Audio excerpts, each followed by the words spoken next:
আসসালামু আলাইকুম প্রিয় শিক্ষার্থী বন্ধুরা, তোমরা দেখতে পাচ্ছ 4.218 এই সংখ্যাটিকে আমরা 6 দিয়ে ভাগ করব।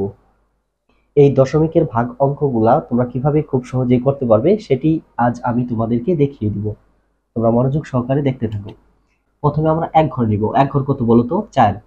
তাহলে 4-এর মধ্যে 6 কতবার যায়? একবারও কিন্তু যায় না।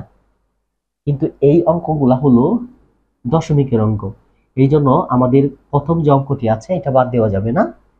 এটার মধ্যে আমরা কতবার দিব? 0 বার দিব। তাহলে 0 বার দাও, বিয়োগ করো, কত থাকে? 4ই থাকে। এই যে দশমিক মানে কি, এক ঘর পরে দশমিক, তাহলে এক ঘর পরে আমরা এখানে একটা দশমিক দিব। এখন আমরা 2 কেটে নিয়ে আসবো।